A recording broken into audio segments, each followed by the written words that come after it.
The carriage wheel snapped just outside the iron gates of Ashworth Manor, and Clara Whitmore was thrown forward against the door before she even had time to catch her breath. Rain hammered the roof of the carriage. The driver cursed under his breath and climbed down to check the damage, leaving Clara alone in the dark with her single trunk and a letter of employment clutched tightly in her hand. She had traveled 2 full days to reach this place, and now, soaked and shaken, she would have to walk the final stretch on foot through the storm. She stepped down into the mud, gripping her cloak against the wind, and looked up at the manor for the first time. It rose out of the darkness like something carved from stone and shadow, its windows glowing faintly gold against the black sky. She had heard whispers about this house long before she accepted the position. Servants who left without explanation, a master who spoke to no one, a little girl who had not said a single word since her parents died. Clara had told herself the stories were exaggerated, the kind of gossip that followed any wealthy family with secrets. Now, standing in the rain with the manor looming over her, she was not so certain. A footman finally appeared with a lantern, hurrying her through the gates and up the long stone path. He said almost nothing, only that the housekeeper was expecting her, and that she should not linger outside after dark. Clara wanted to ask why, but something in his tone told her not to. Inside, the entrance hall stretched high above her, lit by candles that flickered against portraits of stern-faced ancestors. The housekeeper, a tall woman named Margaret Ellery, met her with a brisk nod, and no warmth at all. "You are later than expected," Margaret said, taking in Clara's soaked dress with a critical eye. "The Duke does not tolerate lateness." "There was an accident with the carriage," Clara said, trying to keep her voice steady. "I came as quickly as I could." Margaret said nothing to that, only turned and began walking, expecting Clara to follow. They passed through corridors so long that Clara lost count of the turns, past closed doors and dark windows, until they reached a narrower staircase leading up to the nursery wing. Margaret explained the household rules in short, clipped sentences. Clara was to take her meals with the child. She was not to wander the East Wing under any circumstances. She was never, under any reason, to disturb the Duke without being summoned. "Is he truly so difficult?" Clara asked before she could stop herself. Margaret's expression flickered, just for a moment. "He was not always this way," she said quietly. "Grief changes a man." She did not explain further, and Clara did not ask again. The nursery, when they reached it, was cold, despite the fire burning in the hearth. A small girl sat by the window, her knees pulled to her chest, staring out at the storm. She did not turn when the door opened. Her hair was dark and unbrushed, her dress a size too large, as though no one had thought to have new ones made since she had grown. "This is Lily," Margaret said. "She does not speak. Do not expect her to answer you. Do not force her to try." Clara knelt down slowly, careful not to move too quickly, and offered the girl a gentle smile. "Hello, Lily. My name is Clara. I am going to be your teacher now." Lily did not look at her. She only pulled her knees tighter to her chest and kept watching the rain. Margaret left soon after, informing Clara that her own room was through the adjoining door, and that she would be woken at dawn to begin lessons. Alone with the silent child, Clara felt the full weight of the journey settle into her bones. She was exhausted, cold, and far from anything familiar. But there was something about the way Lily sat there, small and closed off from the world, that reminded Clara of herself many years ago. She had been that same kind of quiet once, after her own losses. She understood, better than anyone in this house probably realized, what silence like that could mean. That first night, Clara barely slept. The wind outside rattled the windows, and somewhere deep in the manor she heard what she thought were footsteps pacing back and forth, long after midnight had passed. She told herself it was only the old house settling. She did not entirely believe it. The next morning, Clara began her work with careful patience. She did not push Lily to speak. Instead, she read aloud from picture books, drew pictures on a slate, and hummed soft tunes while the girl watched from a distance, saying nothing, but watching closely all the same. By the second day, Lily had crept a little closer during their lessons. By the second evening, she allowed Clara to braid a ribbon into her hair without flinching away. It was on that second day that Clara caught her first real glimpse of the Duke. She had wandered farther than she meant to, while looking for the kitchen to fetch warm milk for Lily, and rounded a corner directly into the path of a tall man, dressed entirely in dark clothing, his face set in hard, unreadable lines. He stopped abruptly when he saw her, his eyes sweeping over her with a coldness that made her stomach twist. "You are the new governess," he said. It was not a question. "Yes, sir, Clara Whitmore." She dropped into a small curtsy, though her heart was pounding. "Forgive me, I lost my way to the kitchens." He studied her for a long moment, saying nothing, and for a moment, Clara feared she had already ruined everything, on only her second day. Then, without another word, he turned and walked away down the corridor, his footsteps echoing against the stone floor until they faded into silence. Clara stood there for several seconds, unable to move, her pulse still racing. She found the kitchens eventually, guided by one of the younger maids, a cheerful girl named Beatrice, who seemed the only person in the house willing to talk freely. Over the warm milk, Beatrice told her things Margaret never would have, that the Duke, Nathaniel Ashworth, had once been known throughout the county for his warmth and his laughter, before his wife had died giving birth to a child who did not survive either. That Lily was his late sister's daughter, sent to him after both her parents perished in a fire nearly a year ago. That since then, the Duke had barely left his study, barely spoken to his staff beyond what was necessary, and had dismissed 3 governesses before Clara without explanation. "3?" Clara asked, startled. Beatrice nodded, lowering her voice, as though the walls themselves might be listening. "One left within a week, said the house felt wrong. Another was let go, after she tried to force Lily to speak, made her cry for an hour straight. The third simply vanished one morning, trunk and all. No note, nothing.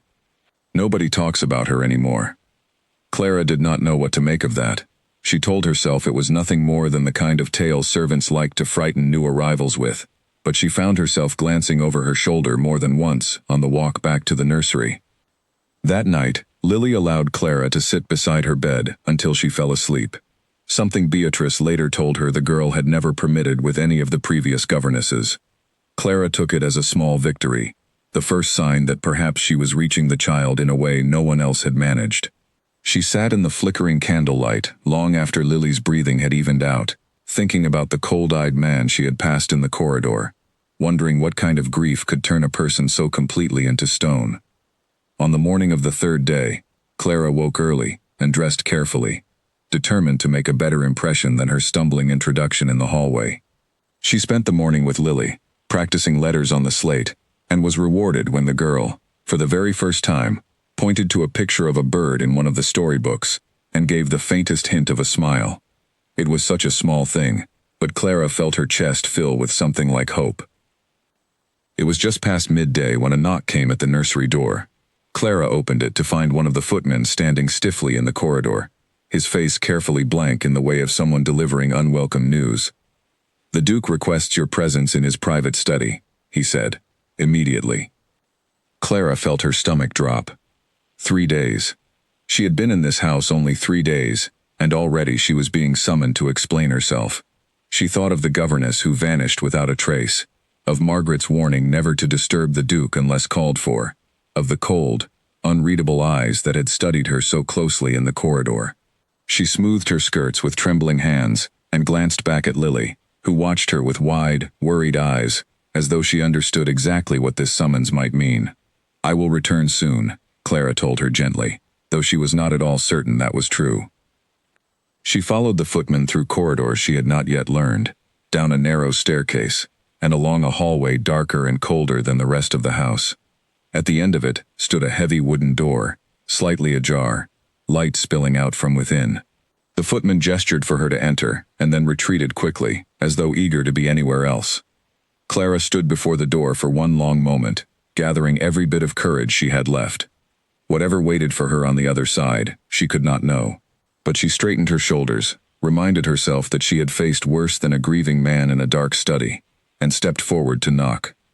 A voice from within, low and even, told her to enter. Clara pushed the door open and stepped into the room, and into whatever was about to change the course of her life at Ashworth Manor forever. The study was warmer than the rest of the house, lit by a fire crackling in the hearth, and dozens of candles arranged across a heavy oak desk covered in papers. Nathaniel Ashworth stood near the window with his back to her, his hands clasped behind him, staring out at the gray afternoon as though the answers to whatever troubled him might be found somewhere in the fog beyond the glass. He did not turn when she entered. Clara stood just inside the doorway, unsure whether to speak first or wait. "Close the door," he said finally, still not facing her. She did as he asked, her fingers trembling slightly on the handle. The click of the latch seemed unbearably loud in the silence that followed. She waited, her heart hammering, watching the broad line of his shoulders, the stiffness in his posture that suggested a man carrying something far heavier than the weight of his own body. "You have been here 3 days," he said at last, turning to face her.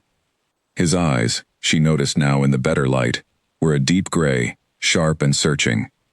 "In that time, my niece has spoken more with you, through gesture and expression, than she has with anyone in the 11 months since she arrived in this house." Clara did not know how to respond to that. She had expected accusation, not this strange, careful observation. "She is a bright child," she managed. "She simply needs patience. Time." "The last 3 governesses gave her both patience and time," Nathaniel said, moving toward his desk. "And still she did not open to them as she has opened, even slightly, to you. I want to know why." "I cannot say for certain," Clara admitted honestly. "Perhaps she senses that I am not trying to fix her, only to understand her." She hesitated, then added more quietly, "Grief does not respond well to being rushed, sir. Sometimes silence is the only way a person knows how to survive what has happened to them." Something shifted in his expression at that, a flicker of surprise, as though her words had struck closer to him than she intended. He studied her for a long moment, and Clara forced herself not to look away, though every instinct told her to lower her eyes and remain small and unremarkable, the way a governess was expected to behave in the presence of her employer. "You speak as though you understand grief yourself," he said. "I do," Clara said simply. She did not elaborate, and to her relief, he did not press her further, though his eyes lingered on her face a moment longer than was entirely comfortable. He moved behind his desk and gestured for her to sit in the chair across from him. Clara obeyed, smoothing her skirts, aware suddenly of how plain her dress must look against the fine furnishings of the room, how out of place she must seem sitting across from a duke in his private study. He picked up a paper from the desk, glanced at it, then set it back down without truly reading it, a gesture that told her his mind was elsewhere entirely. "I was told you came from a school in the north," he said, "a charity institution for children without families." "Yes, sir. I taught there for 4 years before accepting this position." "And before that?" Clara felt her chest tighten. She had hoped this line of questioning would not arise so soon, if at all. "Before that, I lived with my aunt, after my parents passed. I was young, younger than Lily is now." Nathaniel's gaze sharpened slightly, though his voice remained even. "How did they die?" "A fever took my mother when I was 6, Clara said, keeping her voice as steady as she could manage. "My father followed 2 years later, though I believe it was grief more than illness that took him in the end. He simply stopped fighting to live once she was gone." She had not spoken those words aloud in a very long time, and saying them now, in this cold, unfamiliar study, felt strange, as though she were handing him a piece of herself she had not intended to give. For a long moment, Nathaniel said nothing. The fire popped and crackled in the silence. When he finally spoke, his voice had lost some of its earlier hardness. "Then you know something of what my niece carries with her." "I believe I do, sir." He rose from his desk and walked back toward the window, his hands once again clasped behind him, though his posture seemed less rigid now than it had when she first entered. "Her parents died in a fire," he said quietly, as though speaking more to himself than to Clara. "My sister and her husband. Lily was pulled from the house by a servant, who did not survive his own injuries a week later. She has not spoken a single word since that night. Not to me. Not to the physicians. Not to anyone." Clara's heart ached at the image his words conjured.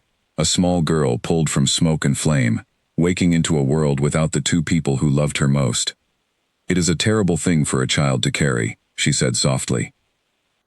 "It is a terrible thing for anyone to carry," Nathaniel said, and something in the way he said it told Clara he was no longer speaking only of Lily. She remembered what Beatrice had told her in the kitchens, about his wife, about the child who did not survive, about the man who had once been known for warmth and laughter, before loss carved him into someone unrecognizable. She said nothing of what she knew, only watched him carefully, sensing that he was, in his own guarded way, allowing her a glimpse behind the wall he kept so carefully built. "I did not summon you to discuss my own history," he said abruptly, turning back to face her, the softness in his voice retreating as quickly as it had appeared. "I summoned you because I need to know whether you intend to remain in this position, or whether you will follow the others, and abandon it, once you find the work too difficult." "I do not abandon my responsibilities, sir," Clara said, a touch of steel entering her own voice now. "I came here to teach Lily, and I intend to do exactly that, for as long as she needs me." Something like approval flickered across his features, though it was gone almost as quickly as it appeared. "Good," he said simply. "Because I will not have her heart broken again by someone who leaves without warning." "You have my word that I will not do that," Clara said. He studied her a moment longer, then gave a short nod, a signal that the conversation, and perhaps the interrogation, had come to its end. "You may return to the nursery," he said, turning back toward his papers, as though dismissing her entirely from his thoughts. But as Clara rose and moved toward the door, his voice stopped her once more. "Miss Whitmore." She turned. "Yes, sir." "Whatever it is you are doing with her," he said, not quite meeting her eyes now, "continue it." It was as close to gratitude as she suspected he was capable of offering, and Clara felt something loosen in her chest at the words, a warmth she had not expected to find in this cold, grieving house. She curtsied and left the study, closing the heavy door quietly behind her, and stood for a moment in the dim corridor, trying to steady her racing thoughts. She had entered that room certain she was about to lose her position after only 3 days. She left it instead, with the strange, unsettling sense that she had glimpsed something rare and guarded, a wound the Duke kept hidden beneath layers of coldness and control, one that perhaps was not so different from the wound his young niece carried in her own silence. Walking back through the winding corridors toward the nursery, Clara passed Margaret in the hallway, who eyed her with obvious surprise that she was returning at all, let alone with her composure intact. "He did not dismiss you," Margaret said, not quite masking the astonishment in her voice. "No," Clara said, "he did not." Margaret said nothing more, though her expression carried a question she did not voice, and Clara did not offer an answer, because she was not entirely certain she had one herself. She only knew that something had shifted that afternoon, some quiet current beneath the surface of Ashworth Manor, and she suspected that her time in this house was only just beginning to reveal how deep its currents truly ran. When she reached the nursery, Lily was waiting by the window exactly where Clara had left her, but this time, when the door opened, the girl turned to look at her directly, searching her face, as though checking for some sign of what had happened. Clara knelt down beside her and smiled gently. "I am still here," she said softly. "I am not going anywhere." For the first time since Clara had arrived at Ashworth Manor, Lily reached out and took her hand. The weeks that followed settled into a rhythm Clara had not expected to find inside such a cold and guarded house. Each morning she woke before dawn, dressed quickly against the chill, and spent the early hours preparing simple lessons designed not to challenge Lily, but to invite her, gently, toward the world she had withdrawn from. They practiced letters with chalk on slate. They pressed flowers between the pages of old books.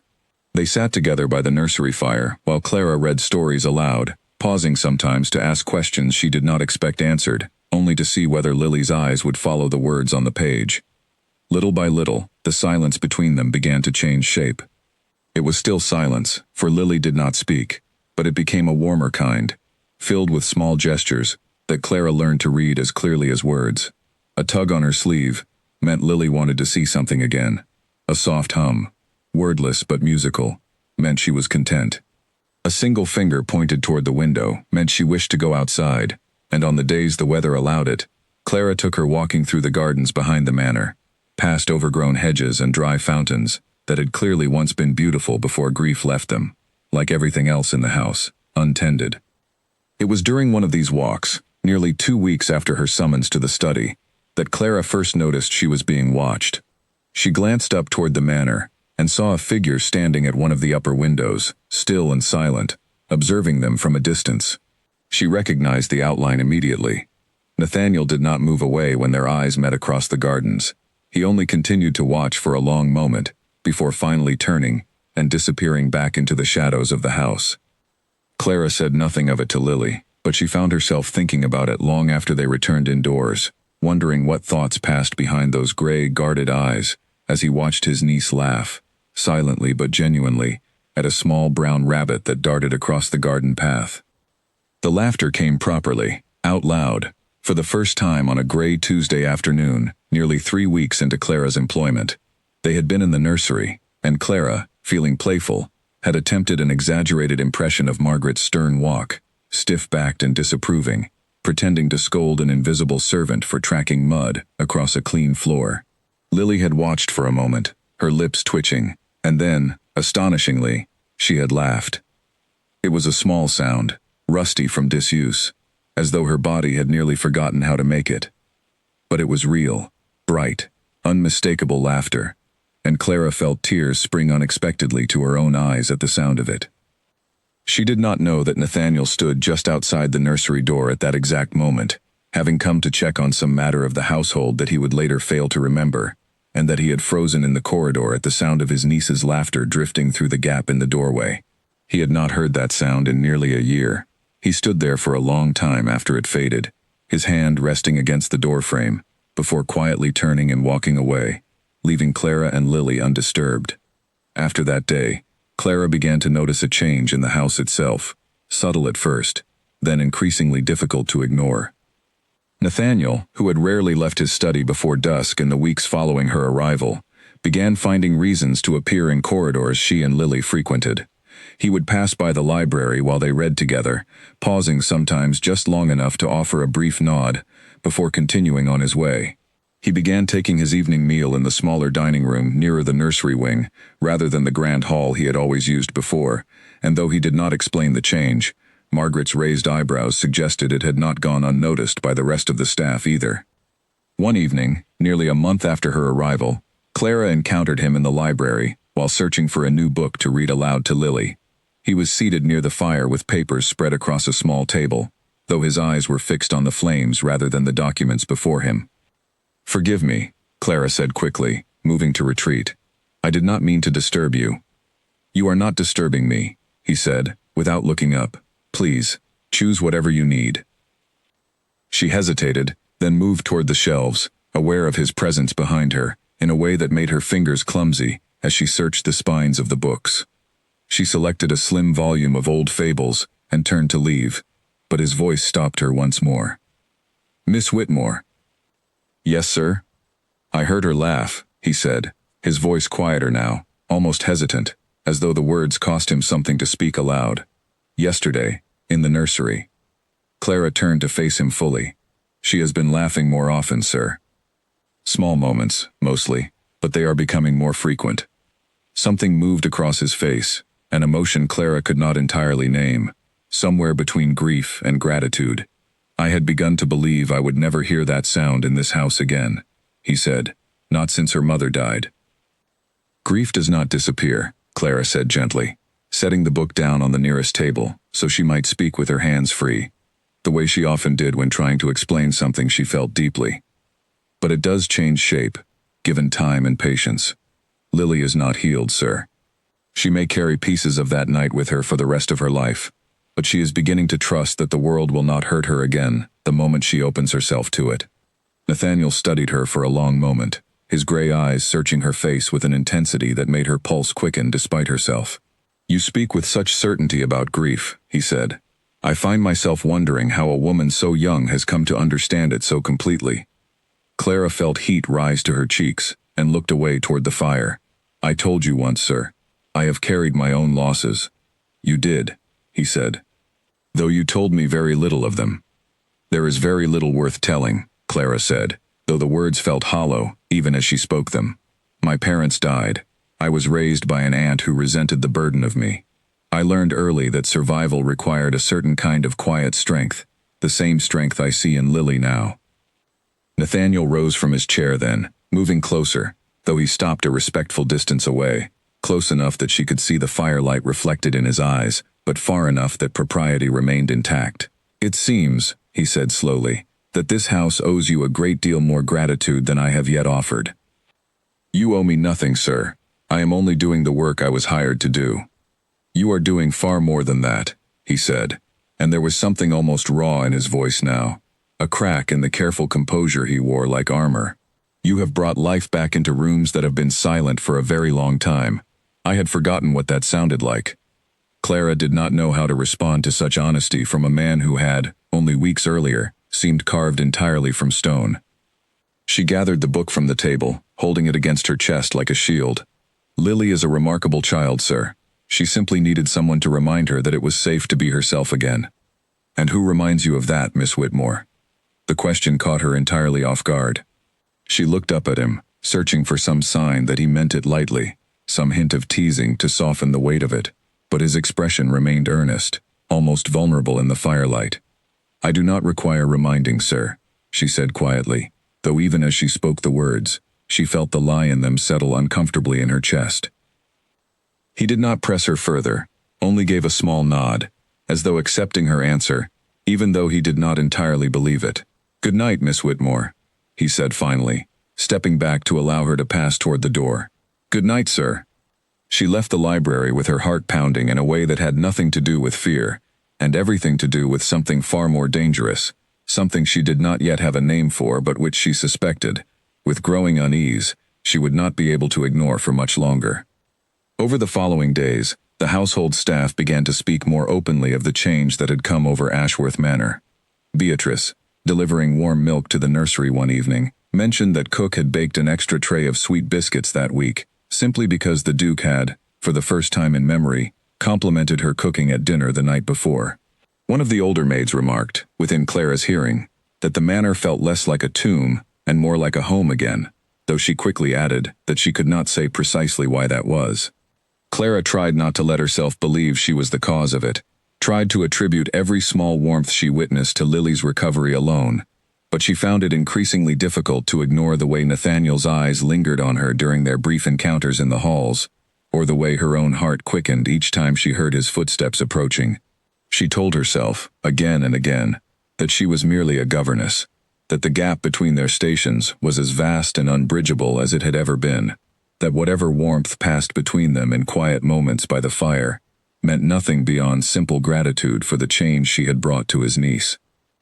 But late at night, lying awake in her small room adjoining the nursery, listening to the wind against the windows, Clara found it harder and harder to believe her own careful reasoning. One afternoon, nearly 6 weeks after her arrival, Lily surprised them both. They had been sitting together in the garden, Clara reading aloud from a book of old tales, when Lily reached over, took the book gently from her hands, and pointed to a single word on the page. She looked up at Clara with wide, expectant eyes, and then, in a voice rough and unused but unmistakably clear, she spoke. "Bird," Lily said. Clara froze, hardly daring to breathe, afraid that any sudden movement might startle the moment back into silence. "Yes," she whispered finally, her eyes filling with tears she did not try to hide. "That is right, Lily. Bird." Lily smiled, small and shy, but real, and reached for Clara's hand, squeezing it tightly. It was the first word she had spoken aloud in nearly a year. Clara did not know, in that moment, that Nathaniel had once again been watching from the upper window, that he had seen his niece's lips move, had seen the shape of the word, even without hearing it clearly from that distance, and that he had pressed his hand against the cold glass, overwhelmed by an emotion so powerful it nearly brought him to his knees. He did not go down to join them. He only watched, silent and grateful, as the woman he had hired to teach his niece continued, day by day, to bring life back into a house that had nearly forgotten how to hold it. That evening, he summoned Clara to the study once more, though this time there was no coldness in the invitation, only a quiet request, delivered personally, rather than through a footman. When she arrived, she found him standing not behind his desk but near the fire, and before she could speak, he crossed the room and took both her hands in his, an act so unexpected that Clara nearly forgot to breathe entirely. "She spoke," he said, his voice thick with emotion. "Miss Whitmore, she spoke." "I heard her," Clara said softly, her hands trembling within his. "It was the most beautiful sound I have ever heard." For a long moment, neither of them spoke at all, standing close together in the firelight. the weight of everything unspoken between them hanging thick in the air. Then Nathaniel, seeming to catch himself, released her hands and stepped back, clearing his throat and putting a careful, proper distance between them once more. "Thank you," he said, his voice returning to its usual measured tone, though something in his eyes remained soft and unguarded. "For everything you have given this house." Clara curtsied and left the study once more, but this time, walking back through the winding corridors toward the nursery, she could not stop the small, hopeful smile that had settled on her lips, nor could she ignore the warmth that had settled, unbidden and undeniable, somewhere deep within her chest. The peace that had settled over Ashworth Manor did not last undisturbed for long. Nearly 2 months after Clara's arrival, a carriage bearing an unfamiliar crest rolled through the gates one gray morning, and with it came a woman whose presence would soon threaten everything Clara had carefully built within those walls. Lady Constance Vane was a distant cousin of the late Duchess, a woman with sharp cheekbones, sharper eyes, and a smile that never quite reached them. She arrived unannounced, claiming concern for Nathaniel's welfare and a desire to see her young cousin Lily, though Clara sensed something far less charitable behind her visit from the very first moment they were introduced in the drawing room. "So you are the governess everyone has been speaking of," Constance said, looking Clara over with the kind of slow, deliberate appraisal that made her feel as though she were being priced at auction. "I confess, I expected someone rather more, shall we say, distinguished. Given how much the staff seem to talk about you." "I am only doing my work, my lady," Clara replied evenly, refusing to let the woman's tone unsettle her. "Of course," Constance said, her smile widening without warmth. "Your work. How admirable." Clara excused herself as quickly as propriety allowed, but she could feel Constance's gaze following her from the room, calculating and cold. That evening, Beatrice arrived in the nursery with wide eyes and a great deal to say. Lady Constance, it seemed, had spent the afternoon questioning the staff extensively about the governess, about her background, her family, the precise nature of her relationship with the Duke. She was asking Margaret all sorts of things, Beatrice whispered, glancing nervously toward the door, as though the woman might appear at any moment. "Where you came from before this house, why the Duke has been dining in the small hall instead of the great one, whether he has been seen with you in the gardens." Clara felt a cold unease settle in her stomach. What did Margaret tell her? Only the truth, I think, but it seemed to please her very little, if you understand my meaning. Clara understood well enough. Over the following days, Constance's presence became a constant, unsettling weight over the household. She lingered in corridors Clara frequented, appeared unexpectedly during lessons under the pretense of visiting Lily, and made pointed comments at dinner about the impropriety of a duke spending so much time in the company of his niece's governess. Nathaniel, to his credit, dismissed most of these remarks with cool indifference, but Clara noticed the tension building behind his eyes each time his cousin spoke, a tension that seemed to grow sharper with every passing day. The confrontation Clara had been dreading arrived on a cold afternoon, nearly a week into Constance's visit. She had been walking through the east corridor, a book tucked beneath her arm, when Constance stepped out from a side room, blocking her path entirely. "A word, if you please, Miss Whitmore," Constance said, her voice pleasant, but carrying an edge sharp enough to cut. "Of course, my lady." "I have made some inquiries since my arrival," Constance said, circling Clara slowly, the way a predator might circle something wounded. "About your background, your family. It seems there is remarkably little to find. No relations of note, no fortune, no connections whatsoever that might explain how a woman of such humble origin has managed to install herself so thoroughly within a ducal household. I was hired to teach Lily, my lady, nothing more." "Was that all it was meant to be?" Constance asked, her eyes glinting. "Because from where I stand, it appears to have become something considerably more ambitious. The Duke dining in the small hall, walking the gardens where you and the child spend your afternoons, summoning you privately to his study, not once but repeatedly, according to the staff." She leaned closer, her voice dropping to something almost sympathetic, though the falseness of it was impossible to miss. "I understand the temptation, truly I do. A man of his position, his fortune, appearing so vulnerable, so lonely, it would be easy for a clever young woman to take advantage of such grief." Clara felt anger rise hot and sharp beneath her ribs, but she forced her voice to remain steady. I have taken advantage of nothing, my lady. Whatever kindness the Duke has shown me has been in gratitude for the progress his niece has made, nothing more. Perhaps, Constance said, straightening again, her smile returning to its cold, practiced shape. Or perhaps you have simply been more careful than the last governess who attempted such a scheme. The implication struck Clara like a slap. I am not attempting any scheme, she said, her voice sharper now than she intended. I care for that child, and I have done nothing but my duty since the day I arrived in this house. We shall see, Constance said, already turning to walk away. Whether the Duke continues to believe that once he hears everything I intend to tell him. Clara stood frozen in the corridor, long after the woman's footsteps had faded, her heart pounding with a mixture of anger and fear. She did not have to wait long to learn what Constance intended. That very evening, a footman arrived at the nursery door with a summons to the study, and Clara felt her stomach twist with dread as she made her way through the familiar corridors, though this time the walk felt far longer, far colder than it ever had before. Nathaniel was standing near the fireplace when she entered, his expression harder than she had seen it in weeks, the warmth that had grown between them in recent days, replaced by something guarded and distant. My cousin tells me, he said, without preamble, that you have been less than forthcoming about your past. That you arrived at this house with secrets you have taken great care to conceal. Clara felt her chest tighten painfully. What has she told you, sir?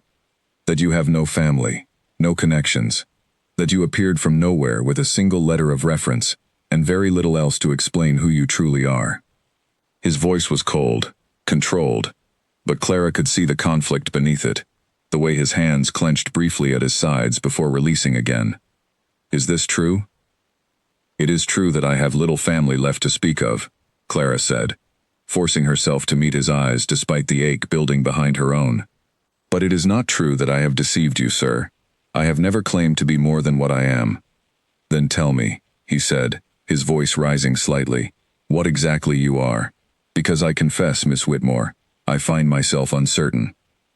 The unfairness of it, after everything she had given this house, after every quiet hour spent coaxing his niece back from the silence that had swallowed her whole, struck Clara harder than she expected. You wish to know who I am, she said, her voice trembling now, though not from fear. Very well, I will tell you. She drew a steadying breath, and the words she had kept locked away for years finally began to spill free. My father was a schoolmaster, a good man who loved my mother deeply. When she died, something in him died as well, though his body continued for 2 more years. I watched him fade, slowly, unable to stop it, unable to understand as a child why loving someone so completely could also destroy a person so entirely. After he passed, I went to live with my aunt, who saw me only as a burden she was obligated to bear.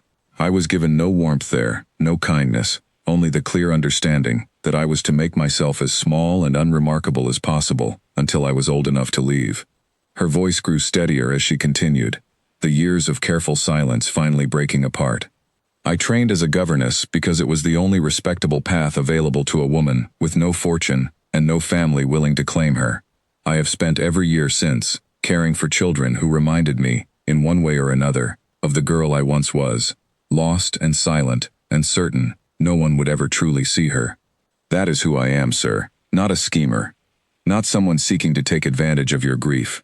Only a woman who understands, perhaps better than anyone in this house, what it means to lose everything and be expected to carry on as though nothing has changed. Silence fell heavy in the study when she finished speaking. Nathaniel stood very still, his earlier hardness draining slowly from his features, replaced by something that looked almost like shame. I did not know, he said quietly. You did not ask, Clara replied, though there was no bitterness in it now, only exhaustion. Your cousin painted a story of secrets and schemes, and you believed it more readily than you believed the woman who has spent 2 months bringing your niece back to life. Nathaniel closed his eyes briefly, as though the weight of her words had struck him somewhere he could not defend. You are right, he said. I allowed my cousin's suspicions to cloud what I already knew to be true of your character. That was unfair of me, and I am sorry for it. Clara said nothing for a long moment, unsure whether the apology was enough to steady the hurt still trembling in her chest. I did not come to this house seeking anything beyond honest work, she said finally. I would ask only that you remember that, the next time someone attempts to convince you otherwise." "I will remember," Nathaniel said, and there was such quiet sincerity in his voice that Clara felt some of her anger begin to soften despite herself. "Miss Whitmore, I owe you more than an apology. I owe you my gratitude, and my trust, both of which I nearly failed to give you when you deserved them most." Clara studied him for a long moment, searching his face for any trace of the coldness that had first greeted her in that corridor 2 months earlier, and found instead something far more vulnerable, a man clearly unpracticed in admitting fault, doing so anyway, because some deeper honesty within him demanded it. "Thank you," she said softly. He nodded, though the tension between them had not entirely dissolved, replaced instead by something new and fragile, an understanding that had been tested and, however imperfectly, had survived. As Clara turned to leave the study that evening, she could not yet know that Lady Constance's schemes were far from finished, that the woman would not so easily abandon her efforts to see the governess removed from Ashworth Manor. But for that one quiet moment, standing in the firelight with the truth finally spoken aloud between them, Clara allowed herself to feel, however briefly, that she had found something in this cold house worth fighting to keep. Lady Constance did not leave Ashworth Manor in the days that followed, despite the failure of her first attempt to have Clara dismissed. Instead, her presence seemed to sharpen, her eyes following Clara through every corridor, with a watchfulness that made the younger woman's skin prickle with unease. Clara tried to ignore it, focusing instead on Lily's continued progress, on the small, precious words the girl now spoke more freely each day, on the way the house itself seemed to be waking slowly from a long, cold sleep. But she could not entirely shake the sense that Constance was simply waiting, gathering whatever weapons she could find for a second, more decisive attack. It was nearly a week after the confrontation in the study that Nathaniel summoned Clara once more, though this time the request came not through a stern-faced footman, but delivered personally, in the quiet hour after Lily had been put to bed. Clara found him waiting for her not behind his desk, but standing near the window, much as he had been on that very first evening, though the coldness that had defined him then seemed entirely absent now. "I wish to speak with you," he said, turning as she entered, away from the ears of the household. Clara closed the door softly behind her, her heart beginning its now familiar quickening at the sight of him. "Of course, sir. I have thought a great deal," he began, choosing his words with visible care, "about the conversation we had in this room last week, about the things you told me, and about the manner in which I nearly failed you because of my cousin's interference." He paused, running a hand through his dark hair, a gesture so uncharacteristically unguarded that Clara found herself holding her breath. "I find that I owe you a deeper explanation than the apology I offered that evening." "You owe me nothing further, sir," Clara said gently. "I believe I do," he said, and something in his tone made it clear he would not be dissuaded. He gestured toward the chairs near the fire, and Clara seated herself, watching as he remained standing, restless, clearly gathering the courage for whatever he intended to say next.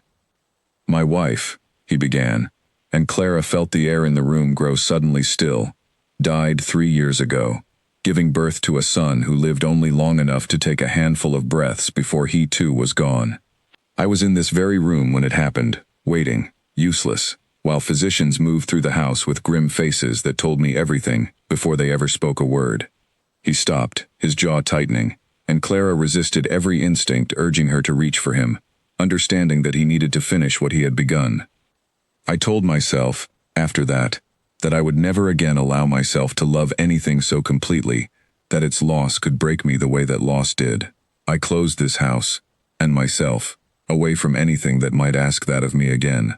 And then, less than a year later, my sister and her husband perished in a fire, and Lily arrived on my doorstep, a silent, grieving child, who needed exactly the kind of love I had sworn I would never risk giving again." He looked up at Clara then, his gray eyes raw with a pain he had clearly kept hidden for a very long time. "I failed her, for months, because I was too afraid of what loving her fully might cost me if I lost her too. And then you arrived, and within weeks you gave her back the very thing I could not." "You did not fail her," Clara said softly. "Grief does not make a person weak, sir. It only makes them human." "Perhaps," he said, "but I fear I have allowed that same grief to keep me from things I should not have avoided for so long. He crossed the room slowly and knelt beside her chair, an act so far beneath his station that Clara felt her breath catch entirely. "Clara," he said, using her given name for the first time since she had arrived at Ashworth Manor. "I find that in the months since your arrival, I have begun to feel things I swore I would never allow myself to feel again. I do not know how to reconcile that with everything I told myself I needed to protect, but I cannot pretend any longer that it is not true." Clara's heart pounded so fiercely she feared he might hear it. "Sir," she began, though her voice wavered uncertainly, "you must understand the impossibility of what you are suggesting. I am a governess, you are a duke. Whatever feeling may exist between us, the distance between our stations remains as vast as it has always been." "I am aware of the distance," Nathaniel said, his eyes never leaving hers. "I am also aware that I have spent 3 years building walls around myself so thick that I very nearly failed to notice when someone finally found a way through them, despite every barrier I raised." "Lady Constance will not rest," Clara said, forcing herself to speak the practical fears aloud, even as everything within her ached to simply believe him. "She will use this against me, against you, against Lily's stability in this house. I will not be made into someone's secret, sir, hidden away and denied, while whispers destroy whatever reputation I have left." "I would never ask that of you," Nathaniel said firmly.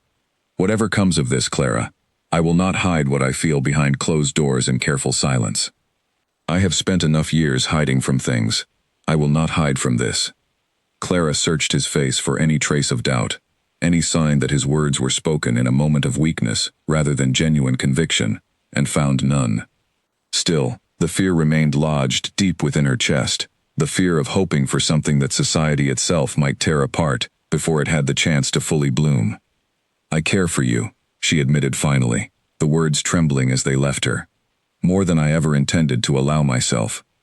But I am afraid, sir, afraid of what it might cost both of us, if this house, if this world, refuses to accept it." "Then let us be afraid together," Nathaniel said, reaching for her hand and holding it gently between both of his own, rather than apart. For a long moment, neither of them spoke, the fire crackling softly beside them, the weight of everything unspoken, finally settled into something real and fragile and true. Clara felt tears gather in her eyes, though whether from fear or something far warmer, she could not entirely say. "Lady Constance will not accept this quietly," she said finally, her voice steadier now. "She has already tried once to see me removed from this house. She will try again, and with far greater determination, if she learns of this." "Let her try," Nathaniel said, and there was a new firmness in his voice, a resolve Clara had not heard from him before. "I have spent 3 years allowing fear and grief to dictate the shape of my life. I will not allow my cousin's ambitions to do the same." "What ambitions do you mean?" Clara asked, frowning. Nathaniel's expression darkened slightly. "My cousin has long hoped to see me married to a woman of her choosing, one who would secure certain financial arrangements beneficial to her own family. She has pressed the matter for years, though I have refused every candidate she has proposed. I suspect her sudden concern for propriety in this house has considerably less to do with your reputation, Clara, and considerably more to do with the collapse of her own plans, should I choose differently." Clara absorbed this new understanding slowly, pieces of Constance's cold calculation finally falling into place. "Then she will not stop until she has found a way to remove me entirely." "She will try," Nathaniel agreed, "but she will not succeed, not if I have any say in the matter." He rose then, drawing Clara gently to her feet as well, though he maintained a careful, respectful distance, even as his eyes remained locked with hers. "I cannot promise you an easy path, Clara. The distance between our stations is real, and the world beyond these walls will not welcome what grows between us without resistance. But I can promise you honesty and loyalty, and a place in this house that no one, cousin or otherwise, will be permitted to threaten." Clara felt something settle within her then, a fragile but genuine hope she had not allowed herself to feel in a very long time. "Then I will trust you," she said softly. "Though I confess, sir, I do so with no small amount of fear." "As do I," Nathaniel admitted, a faint, unfamiliar smile touching the corner of his mouth, the first genuine smile Clara had seen from him since her arrival. "But I find I would rather face that fear with you beside me, than continue living safely alone within these walls." They stood together a moment longer in the firelight, the careful distance between them narrowing by inches, neither of them acknowledged aloud, before Clara finally stepped back, aware of the late hour and the impropriety of remaining longer, however much some part of her longed to stay. "I should return to the nursery," she said. "Lily will wake early, and I would not wish her to find me absent." "Of course," Nathaniel said, though reluctance colored his voice. He walked her to the study door himself, an act of consideration she suspected he rarely extended to anyone within the household. As she stepped into the corridor, he spoke once more, his voice quiet, but certain. "Good night, Clara." "Good night, Nathaniel," she replied, using his given name for the first time, and saw the warmth that spread across his features at the sound of it, before she turned and made her way back through the winding, darkened corridors of Ashworth Manor, her heart fuller than it had been in more years than she cared to count. She did not yet know how soon Lady Constance would strike again, or how much would be tested before this fragile, hopeful thing between them could truly be allowed to survive.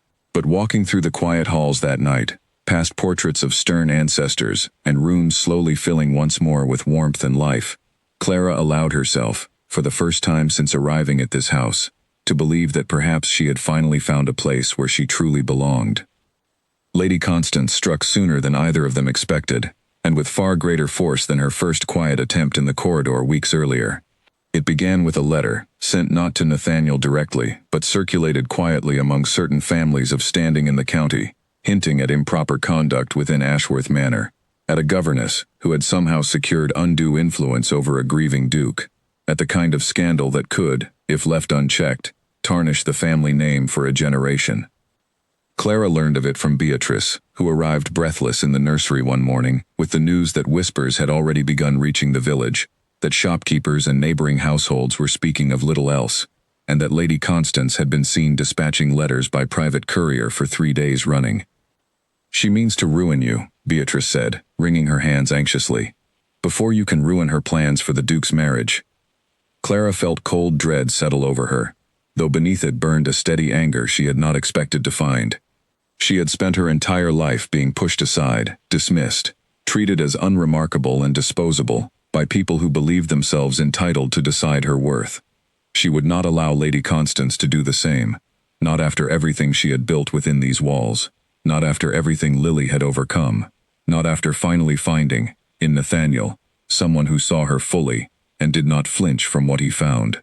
She went to him immediately, finding him already aware of the rumors, his expression set in the same hard, unreadable lines she remembered from their very first meeting in the corridor, though this time, she understood the anger beneath it was not directed at her.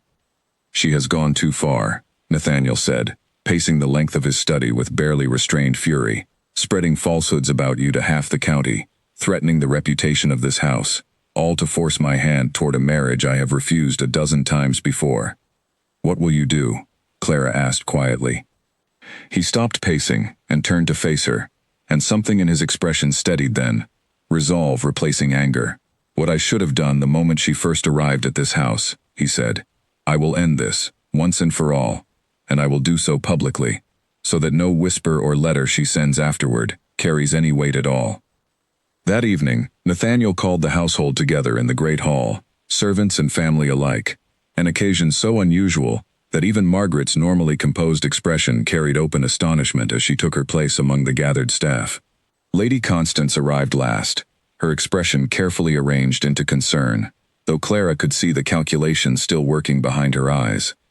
Nathaniel stood before them all, Clara at his side, though she felt her heart pounding so violently she feared everyone in the room could hear it. "I have called you here," he began, his voice carrying clearly through the hall, "to address rumors that have, in recent days, spread beyond these walls and threatened to do harm to someone who deserves nothing but gratitude from this household." Lady Constance's composure flickered, just slightly. "Nathaniel, surely this is a matter better discussed privately." "It has already been discussed privately, Constance, at great length, and to no effect," Nathaniel said, his voice cutting through hers with a firmness Clara had never heard him use before. "So I will discuss it publicly instead, so there can be no further confusion about the truth." He turned to face the gathered staff, his hand finding Clara's and holding it firmly, an act so bold and unexpected that a ripple of astonished murmurs passed through the room. Miss Clara Whitmore came to this house nearly 3 months ago, as governess to my niece. In that time, she has done what 3 governesses before her could not. She has brought Lily back from a silence I feared she might never escape. She has done so with patience, with kindness, and with a devotion to this family that I have come to value beyond measure. He paused, his gray eyes finding Clara's, steady and certain. In that time, I have also come to care for her deeply, beyond what is proper for a man of my station to feel for the woman in his employ. I will not pretend otherwise any longer, nor will I allow rumor or scheme to force her from a place she has more than earned within these walls. Gasps rippled through the assembled staff, though Clara noticed, with quiet relief, that most of the faces around her carried surprise rather than disapproval, several even softening into something like genuine happiness. Lady Constance, however, had gone pale with fury. "You cannot be serious," she hissed. "A governess, Nathaniel? You would throw away everything, your reputation, your family's standing, for a woman with no fortune, no connections. I would throw away far more than that for a woman who has given my niece back her voice, and who has, without meaning to, given me back my own capacity to feel something other than grief," Nathaniel said, his voice unwavering. "You came to this house under the guise of concern, Constance, but your true purpose has been clear from the start. You wished to force my hand toward a marriage that would serve your own family's interests, and when you could not achieve that through persuasion, you attempted to achieve it through scandal instead." Constance's mouth opened, then closed again, finding no defense against words spoken so plainly before the entire household. "You are welcome to remain a guest in this house through the end of the week," Nathaniel continued, his tone leaving no room for argument. "But I would ask that afterward, you return to your own estate, and that you cease any further efforts to interfere in matters that no longer concern you." Lady Constance stood rigid for a long moment, her composure finally cracking entirely, before she turned without another word and swept from the hall, her skirts snapping sharply behind her. The room remained silent in her wake, dozens of eyes turning instead toward Nathaniel and Clara, still standing hand in hand before them all. It was then that a small voice broke the silence, clear and steady, carrying easily across the hushed hall. "Papa," Lily said, having slipped in unnoticed, at some point during the commotion, her small hand reaching for Nathaniel's free one. It was the first time she had used the word since arriving at Ashworth Manor, and the sound of it seemed to break something open in Nathaniel's careful composure entirely. He knelt immediately, gathering the girl into his arms, tears he did not try to hide slipping freely down his face. "I am here," he said softly, his voice thick with emotion. "I am here, and I am not going anywhere." Lily turned then toward Clara, her small face bright with a happiness Clara had never seen there before, and reached for her hand as well. "Mama," she said simply, and the word landed in the silent hall like something sacred. Clara felt her own tears spill freely now, kneeling beside Nathaniel, to gather Lily close, the 3 of them forming a small, tearful circle, amid the astonished, delighted murmurs of the household around them. Whatever scandal Lady Constance had hoped to create dissolved entirely in that moment, replaced instead by something far more powerful, the simple, undeniable truth of a family finally finding its way back to wholeness. In the months that followed, Lady Constance's threats amounted to nothing more than fading gossip, quickly overtaken by news of a different kind entirely, the announcement of an engagement between the Duke of Ashworth and the governess who had, against every convention society valued, won not only his heart, but the heart of the silent little girl he loved as his own daughter. The wedding, when it came, was a quiet affair, attended by household staff who had watched the entire transformation unfold with their own eyes, Beatrice weeping happily near the back of the small chapel, Margaret allowing herself, for the first time in Clara's memory, a genuine smile. Ashworth Manor, once a house defined by silence and grief, became instead a home filled with laughter, with Lily's steadily growing voice echoing through corridors that had once known only quiet, with Nathaniel's rare but genuine smile appearing more frequently with each passing season, with Clara finally finding, after a lifetime of feeling unwanted and unremarkable, a place where she was not only welcomed, but deeply, unmistakably loved. The gardens, long neglected, were restored to their former beauty, and it became a common sight in the years that followed to see the small family walking together, along the flowering paths, Lily running ahead chasing rabbits and butterflies, her laughter ringing bright and unguarded through the air, while Nathaniel and Clara followed behind, hands intertwined, having built together, out of grief and silence and quiet courage, a life neither of them had believed themselves capable of finding again. 3 years passed, and Ashworth Manor bore little resemblance to the cold, silent house Clara had first entered on that stormy night. Lily, now 8 years old, filled the corridors with constant chatter, her voice quick and bright, as though determined to make up for every word she had once kept locked away.